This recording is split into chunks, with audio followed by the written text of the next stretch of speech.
ko kasi kapag gumagamit kayo ng phone dun sa second interview nyo, parang meron kayong chinachat na something or yung gano'n, yung sobrang ano ka, hindi ka kampante, yung parang naninervous ka tapos kailangan chat ka ng chat.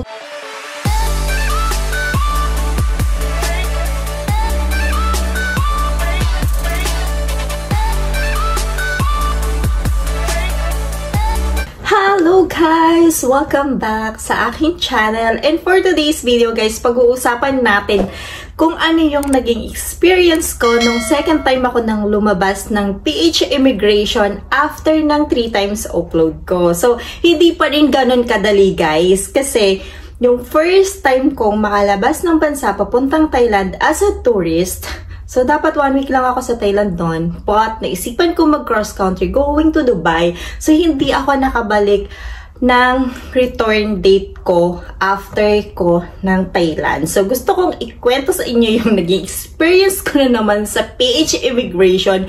Kasi, hindi pala siya ganon basta-basta. Right now kasi guys, habang ginagawa ko tong video na to is, nandito ako ngayon sa Cyprus as a tourist visa. So, 3 weeks ako ditong turista. Ayan. And, ano siya, sponsor siya. So, pag-uusapan din natin ngayon kung ano-ano ba yung mga hiningi sa akin ng immigration officer as a tourist with sponsor. So, ayan, turista ako ngayon dito and papakita ko sa inyo yung aking visa. So, ayan yung aking Cyprus visa. So, hindi ko na napapakita yung details yun guys, pero nandyan na yung pinakatatak ng time na pumasok ako dito ng Cyprus. So, nandyan siya. Sa mga hindi pa nakakapanood guys ng first video ko about unang alis ko ng bansa papuntang Thailand as a tourist, kasi guys meron akong 3 times upload. So kung gusto nyong malaman yung details ng 3 times upload ko at kung ano yung mga i-present ko sa PH Immigration before nila ako payagang umalis ng bansa as a tourist after 3 times upload ko, panoorin nyo yung video na yan guys. Ayan, nandyan lang yan sa aking profile.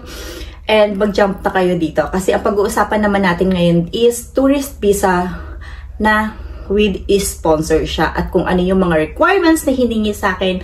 At kung ano yung mga interview na tinanong sa akin ng PH Immigration. Okay?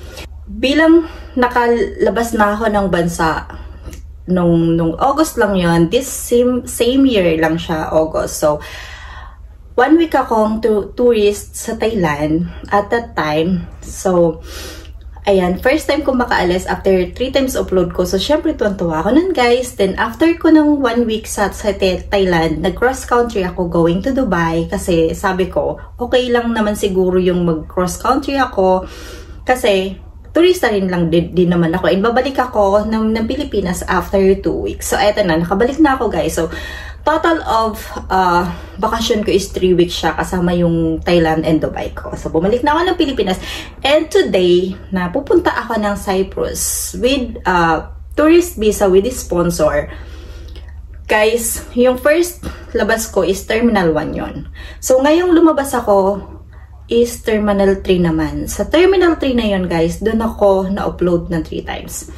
So, ayan na guys. Nasa immigration na ako. And during that interview ko, doon sa kwarto mismo, hindi pa doon sa second interview ha, doon mismo sa pilahan papuntang PH Immigration na.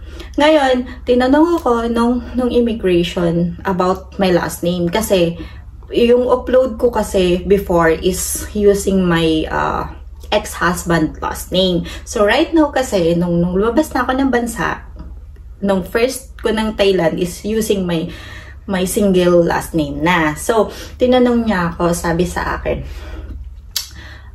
ano yung, bakit ang gamit ko daw before is, yun nga, yung last name na yun. Sabi ko, in-explain ko, and ayun na nga, sabi niya sa akin, binigyan niya na ako ng papel, nagsulat-sulat na siya dun kay sa papel. Sabi ko, sir, na-clear na po yung upload issue ko last labas ko kasi pumunta ako ng Dubai. Hindi pa po ba na-clear? Sabi ko ganun dun sa immigration officer. And Hindi siya umiimik, guys. Medyo suplado yung ano. Medyo matanda na rin kasi yung immigration officer. Hindi siya umimik. So, parang tumango lang siya, ganon. Tapos, nagsusulat na siya dun sa papel. Yung papel na yun, guys, pag once na nandun kayo sa immigration counter na yun, tapos bigla siyang kumuha ng papel na yun, expect nyo na meron kayong second interview kasi yun yung people upan nyo papunta dun sa second interview na room. Ayun, nandun ako, guys, dun na pilapan ko na. And then, ang sabi sa akin nung second interview ko, actually mabait yung immigration officer na nag-interview sa akin is, ano siya, babae. And then, sabi niya sa akin, yung unang tanong niya talaga sa akin, guys, ma'am, bakit hindi kayo nakabalik ng declare date nyo nung nag-Thailand kayo? Sabi ko, ma'am, kasi po, naisipan ko kasing mag-travel sa Dubai, since kasi nandun yung pinsan ko, na-invite niya ako, nasabi niya, kung gusto ko daw pumunta doon, kasi pag uwi ko ng Pilipinas, meron siyang ipapasabay na package sa akin. So sabi ko, since na nasa Thailand naman ako, tsaka ilang oras na lang yung biyahe, dumiretso na ako doon, ma'am. So hindi ko kasi alam, ma'am, na hindi pala siya pwede. So, sorry po. Ganun na lang ako, guys. Yun na lang yung naging, yung sinabi ko dun sa IO na yun. Sabi ko, ma'am, sorry po, hindi ko po kasi talaga alam. Akala ko okay lang. Hindi na ako in-interview ng sobrang daming interview, guys. So, parang tinanong niya lang sa akin kung bakit ako pumunta ng Dubai. So, sinabi ko yung reason. Tapos, next na interview niya sa akin is, ano yung source of income ko rito.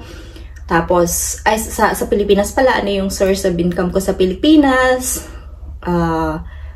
Magkano yung laman ng account ko, may credit card ba ako, tapos sino yung nagbabantay ng business ko, kasi guys, unemployed ako, pero meron akong business, so ano din siya, meron din akong DTI, so complete ako ng requirements dun sa business ko na yon. So tinanong niya kung sino yung nag-handle pag wala ako, sabi ko kapatid ko, tapos tinanong niya rin kung sino yung sponsor ko ngayong alis ako papuntang Cyprus. Sabi ko boyfriend ko. Tinanong niya kung ilang years na kami. Tinanong niya kung saan ako mag-i-stay. So yun lang yung mga basic na tinanong niya sa akin. Yung mabait yung yung nag-interview sa akin. Sabi niya, ma'am, eto bumalik ka kung kailan. Kasi yung return date ko, umalis ako ng November 3. So ang balik ko is November 23. So sabi niya sa akin, ma'am, eto mama, for under ano bang tawag doon? Parang under monitoring. So, ayan mama, under monitoring ka ngayon kasi nga dapat bumalik daw ako nung return date ko nung nag-Thailand ako. So, dapat pala nun bumalik ako para the next flight ko okay na. Hindi ako bumalik. So, kailangan na naman nila akong interviewin. So, sabi niya sa akin, under monitoring ka ulit sa amin. Mama, bumalik ka sa return date mo kasi ganito para ma-clear na natin yung issue mo sa immigration since naman na nagta-travel ka na lang. Sabi niya, ma'am, huwag kang mag-work doon na. Sabi niya sa akin. Sabi ko, ma'am, hindi po ako mag-work doon. Actually, retired na talaga ako. So, sabi ko, kaya nag-business ako kasi ayoko na talagang mag-work and pure tourist talaga yung gagawin ko doon kasi nga, since invited nga ako ng boyfriend ko. So, ayun na. So, hindi ako masyadong kinabahan during interview ko, guys. Kasi, malakas yung fighting spirit ko at that times, guys. Kasi, since nga, nakumpleto ako ng documents ko, number 1 yon yung AOS. Kasi, especially, kapag tourist visa ka, guys, number 1 na hahanapin sa'yo ng IO is yung AOS. Ibig sabihin ng AOS na yun is Affidavit of Support. So, bukod kasi dun sa Affidavit of Support ko na yun, meron pa akong supporting documents na mga naka-ready na kung saan yung mga documents na yun is yun yung ginamit ko na documents pag-apply ko ng tourist visa dito sa Cyprus. So, ayan, kompleto ako doon. Hindi ko lang na-print. Actually, kailangan nila ng print out, pero ako kasi ang print out lang na dala-dala ko is yung AOS lang kasi alam ko kasi yung original nun is talagang kukunin talaga nila yon. So hindi sila nag-a-accept ng Xerox copy, original talaga. Tapos yung AOS na yon is naka-stamp talaga yun, guys, kung saang bansa ka pupunta. So kung halimbawa ang magi-sponsor sa inyo is father mo or relatives mo, sila mismo yung magkukuha ng AOS form sa Philippine Immigration, dun sa bansang pupuntahan mo, itatatakan nila yon. So, pag once na natatakan na nila yon, ipapadala nila yon sa inyo sa Pilipinas, at yung original documents na yon, yun yung ipipresent mo sa PH Immigration during your flight. So, ayan guys, clear yon. Yun yung number 1 na kailangan mong dalhin sa flight mo. Yun yung number 1 na requirements. Pero the rest nun, halimbawa kung mayroon pa silang ibang hingiin sa inyo or bank statement, ano na lang yun, supporting documents na lang yun. Pero yung AOS kasi, yun yung magpo-proof na kung saang bansa ka pupunta, mayroong mag-shoulder sa'yo or mayroong mag-ano sa inyo, mayroong kang, kumbaga parang mayroon kang assurance na mayroong kang magsusupport sa'yo doon sa bansang pupuntahan mo. Kaya napaka-importante sa kanila yun, guys. So, ayun na guys. So, sinabihan niya na ako na bumalik daw ako during yung return ticket ko, blah blah blah. And syempre, kapag nandun ka sa interview, syempre hindi mo pwede sabihin, kasi ma'am, umuo ka na lang ng umuo, guys. Kung ano yung sasabihin nila sa inyo ng PH Immigration, umuo ka na lang ng umuo. Huwag mo na silang kontrahin. Kasi, so, since naman kasi na 3 weeks yung tourist visa ko, so, we're planning to extend kasi. Syempre, hindi mo na pwedeng sabihin yun sa immigration, guys. Basta kung anong sasabihin nila sa'yo, umuo ka na lang ng umuo. And kung mayroon silang pinuna, sorry officer. Ganun talaga yung naging reaction ko na lang, guys, at that time na ini-interview ko ng PH Immigration. So, hindi na ako masyadong kabado nun, guys, kasi sabi ko, wala naman akong, kumbaga sobrang kampante ako na hindi nila ako i-upload at that time. So, hindi na rin naman nila ako hiningian ng bank statement. So, tinanong lang nila ako magkano laman, ganun. So, at pag hindi naman nila hiningi yung supporting documents na yun, guys, so parang pag tinanong lang kayo, sabihin nyo na lang, halimbawa, yung laman ng bank account, yung mayroon kayong 20,000, sabihin niyo 50,000. So, as long na hindi nila titingnan nyo, guys, okay lang yun. Pero saglit lang ako dun, guys. Siguro mga 10 minutes lang ako in-interview nung IO. And then, after that, yun, bumalik na ako dun sa counter nung unang pinagpuntahan ko, and tinatakan na nila yung passport ko. Pero number 1 na advice ko sa inyo, guys, pag once na second interview kayo ng immigration, wag kayong gagamit ng cellphone. Talaga na yung todo text kayo doon, or kung pag hindi kayo kinakausap ng IO na panay gamit nyo ng cellphone, wag nyo gagawin yung, guys. Kasi actually may nakalagay doon na bawal mag-take ng photo, video, or anything. Pero kasi, guys, number 1 kasi na titingnan kasi din nila. Basta nagmamasid din kasi ang mga IO, guys, during your interview. So, hindi talaga ako gumagamit ng phone. Basta pag once na may hiningi lang siyang document sa akin, tapos wala akong photocopy, sasabihin ko na lang doon sa IO na, sabi ko, ay ma'am, wala po akong photocopy, pero meron po ako sa phone ko, pwede ko pong isend, sabi niya. Tsaka pag sinabi niya lang na, sige, send mo dito. Meron kasing ituturo sa'yo na email dun sa table. So, pag sinabi niya, send mo dyan, tsaka ka lang kumuha ng cellphone. So, yun yung number 1 na advice ko, guys. Same din yun nung time na nung first flight ko na in-interview ako ng bonggang-bongga. Never din akong gumamit ng phone. Kukunin ko lang yung phone ko pag once na may hiningi silang document sa akin na wala akong Xerox copy. Tsaka ko lang kukunin yung phone ko. Pero the rest of that, never ko talaga hinahawakan yung phone ko during the interview. So, chill lang ako doon. Nakaupo lang ako doon. Tapos, kung ano yung hingiin nila, tapos sabihin ko, meron ma'am, nasa phone ko. So, saka ko lang siya kukunin. So, yun guys, i-advise ko yun sa inyo na wag nyo gagawin kapag nasa second interview kayo. Kasi, parang feeling ko kasi kapag gumagamit kayo ng phone dun sa second interview nyo, parang meron kayong chinachat na something, or yung gano'n, yung sobrang hindi ka kampante, yung parang naninervous ka, tapos kailangan chat ka ng chat, or mayroon ka chinachat na tao na gano'n, na contact, gano'n. Parang gano'n kasi iniisip nila, guys. Kaya, yun yung naging technique. Ito yung tips ko talaga na, bonggang-bonggang tips. Huwag kayong gagamit ng cellphone kapag nasa interview kayo ng immigration. Basta chill lang kayo. Okay lang sa kanila yun, guys, na wala kang dalang Xerox copy dun sa mga documents na hinihingi nila. As long na mayroon kang copy sa phone, nag-allowed sila na ipasend yun sa email tapos sila yung magpiprint. Kasi minsan, yung mga hihingin kasi nila sa inyong documents is napaka-importante yun dun. I-attach kasi nila yun dun sa form na pinil-offan mo. And then, especially lalo na kapag under monitoring ka dun sa flight mo na yun. So, yun, napaka-importante yun, guys. Alam nyo ba, guys, pag once na may unang upload ka, and then pangalawang flight mo, guys, malala na yung kumbaga parang doon na kanana nila parang babalik ta rin na yung alam mo, babalik ta rin nila yung kaluluwa mo sa interview.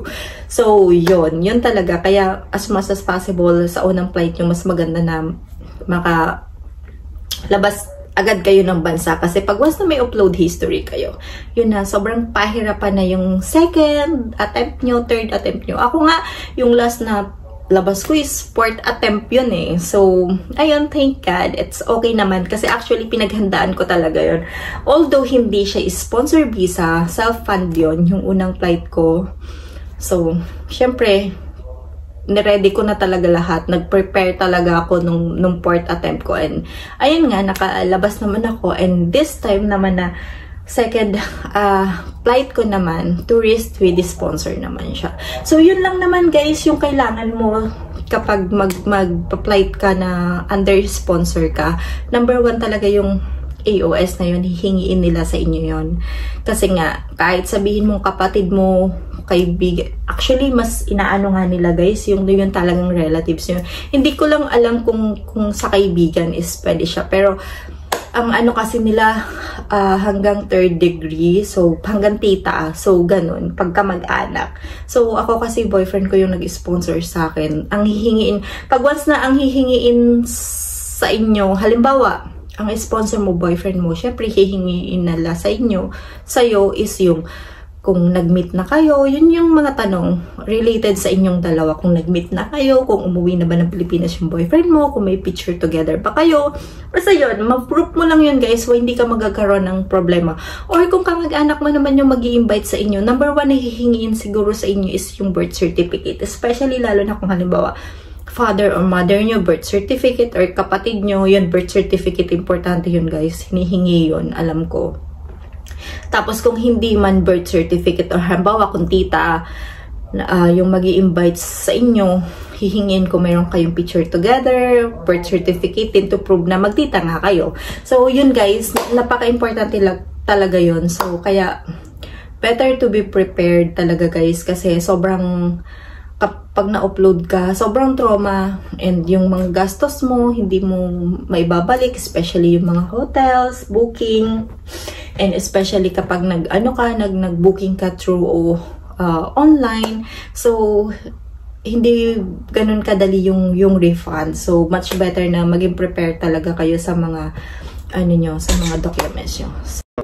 So, ayun lang, guys. That's it for today's. Kung may mga question pa kayo about this video, mag-comment lang kayo dyan sa comment section. Sasagutin ko na lang kayo. And by the way, sa next video na gagawin ko is i-share ko sa inyo kung ano yung mga requirements na kailangan isubmit at kung paano mag-apply ng tourist visa dito sa Cyprus as under sponsor. So, ayun lang, guys. Thank you for watching and see you on my next video.